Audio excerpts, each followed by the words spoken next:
যে মানুষগুলো আপনাকে দেখলে জড়িয়ে ধরত, আজকে সেই মানুষগুলা মাটির নিচে আপনাকে দাফন করেছে। দাফন করার পরে দ্বিতীয় দিন গেলে ওই মাটিটা আর ধরে দেখে না পায়ের মধ্যে ময়লা লাগবে বলে।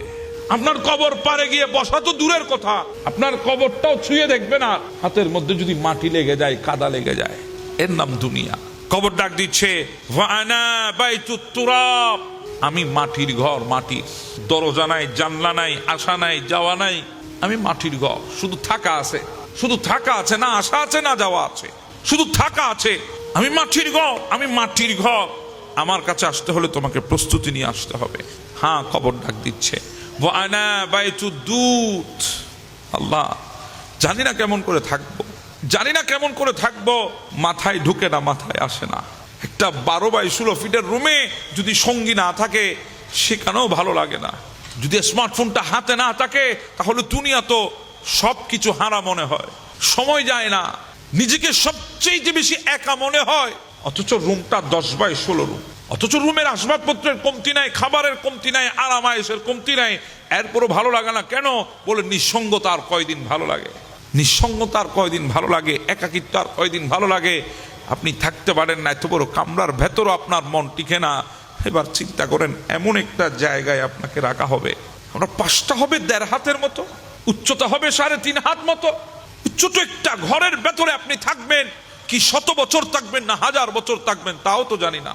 কয় বছর থাকতে হবে সেটাও তো ধারণা নাই। একবার চিন্তা করেন, থাকবেন তো কিভাবে?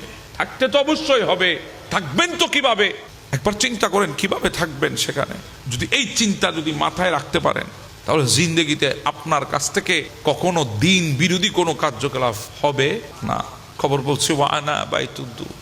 আমি যদি বলি এখন চেয়ারটা একটু সরাই দেন, একজন নিচে বসেন, আপনারা দেখবেন আশেপাশে কোনো কালো পিঁপড়া আসেনি, লাল পিঁপড়া আসেনি, আশেপাশে কোনো পোকা আসেনি। আপনি দেখবেন যদি পোকা থাকে আগে ওগুলাকে মারার চেষ্টা করবেন। কিন্তু কবর কি বলতেছে জানেন? ওয়ানা বাইতুদ দুত। কবর বলছে, আমি পোকামাকড়ের ঘর, আমি পোকামাকড়ের ঘর।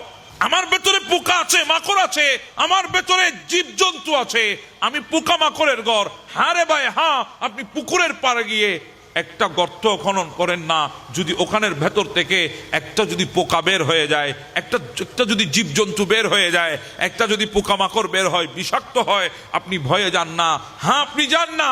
ওই পুকুরের পাড়ে যেখানে ছোট ছোট গর্ত হয়ে গেছে, আপনি সেখানে সাঁতার কেটে যেতে সাহস করেন না, কারণ ওই গর্তের ভিতর না জানি কি আছে, কি বের হয়ে যাবে, সেজন্য আপনি যান না।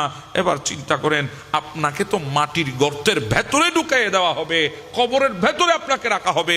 কবর বলছে, ওয়ানা বাইতুদ দুত, আমি পোকামাকড়ের ঘর, আমার এখানে অসংখ্য পোকামাকড় আছে।